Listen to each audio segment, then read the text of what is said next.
have all of the like moderators. Correct. And the feedback would work across both. So there's a bit of peer pressure. So like if you sell the item, the group shop gets feedback and the individual artist gets feedback. And so the nice thing about that,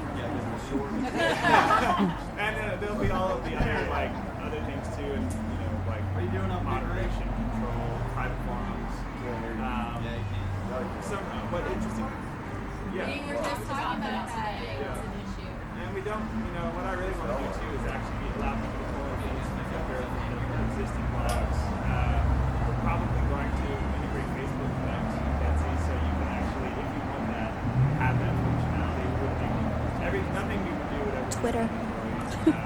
But I think it would be a really good way to, one, get a lot of new members, and also be able to keep it easy and also control into people's feeds, which I think is the most powerful thing. We've seen Facebook become the second largest referrer to Etsy after Google, and Twitter just in the last month. I love how you can advertise on your with your I guess items you put on your Facebook. Yeah. I've had sales just on that. Totally. I mean, and that little Etsy shop application actually is picking up like a couple thousand people a week right now, so that's great. But the feed I think will be the most interesting, because then if you decide that you want to go that route, like when you list an item, it can go in your feed and all of that stuff. I want to integrate Twitter and all of that into the listing process. So if you want to tweet the listing when it goes, you just hit like tweet things. There are ways to do it now. What else? So we've hired, a lot of like serious people, which I think was a good thing. Grown-ups. I was actually always the oldest of the bunch, and I'm 33 now, and I'm still like having fun and older than I am. We got Maria Thomas, who's the CEO now. She came from NPR, and she's great. And Chad Dickerson from Yahoo. He's amazing. I'm totally convinced that Honey.com the site without anything. So, well, not to detract from Chris and Hein, who built it initially, but they never built a site like that, or one that could withstand that much traffic or scale. The problem too with the way the site was built is that the code base is very monolithic. So if you try to make a change to the form, like it'll affect it. You know what I mean? And it's a nightmare for every developer. So one of a lot of behind the scenes work that's being done right now is basically fixing the site and allowing us to like integrate it.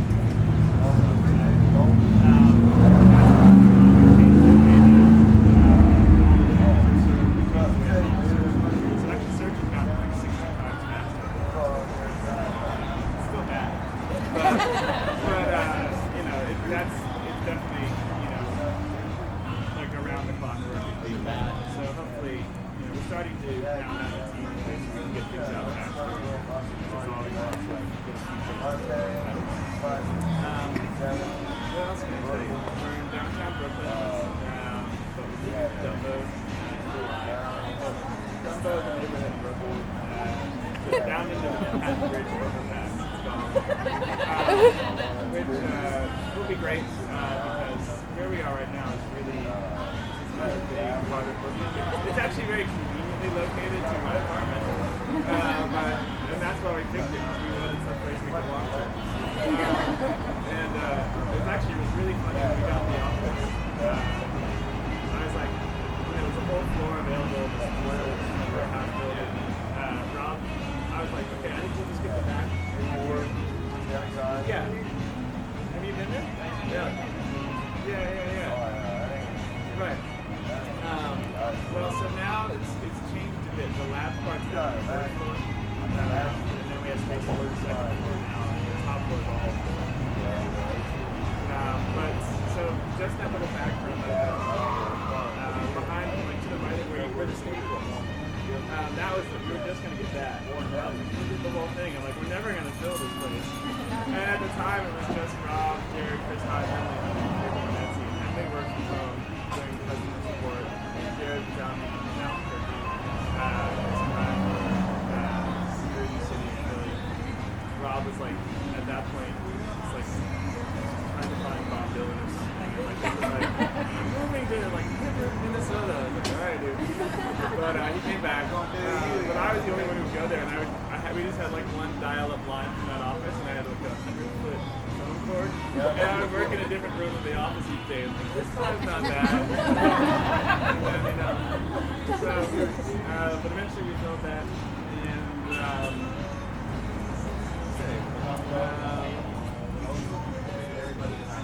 yep. The new space is great, just really cool. There's restaurants and services nearby. Right now it's like, we're near this like big corporate plaza that it could be like downtown, anytown. You know what I mean? Like, oh, there's an Au Bon Pain and a Starbucks. Like corporate salad bar. Yeah. So you get tired of that. So I'm pretty excited to be around like a supermarket. And the space is really cool. It's like yeah, it's still going to be really cool. We're not buying any buildings or anything. We're getting permits. Taking notes. And we're building we're going to build a place that's Is that your shiny flashy thing? basically it's just recycled building supplies and stuff. So we're getting old doors and recycled supplies. So it's going to be like a little bit more road, but it's still going to have a good vibe. We're going to have like we have this guy Keith, who's our office psychologist, who's great to handle everything.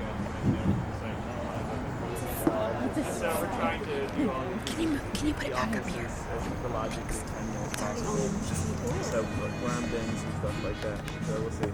So what are you doing during the interactive? Like, are you on panels? I'm just on one panel actually. I'm speaking with Heather from Flickr, Oh, okay. and the guy who runs YouTube kind of community side, and I can't remember. There's two other people on the panel. We had a phone call yesterday, or the day before, and it was really funny. We were talking about like community issues that arise, and, you know. And of course, there are things about the forum. And then the YouTube guy was talking. He's like, "Well, I was testifying between a joint congressional committee yesterday." Like, oh, Jesus Christ! It's like, so weird when these websites become like, you know, there's like legislation. I actually felt that way around the CPSIA thing. 'Cause I actually started like talking to like senators and things like that. So that was really nice. Oh, did you have a question? Yeah, I do have a question. Yeah.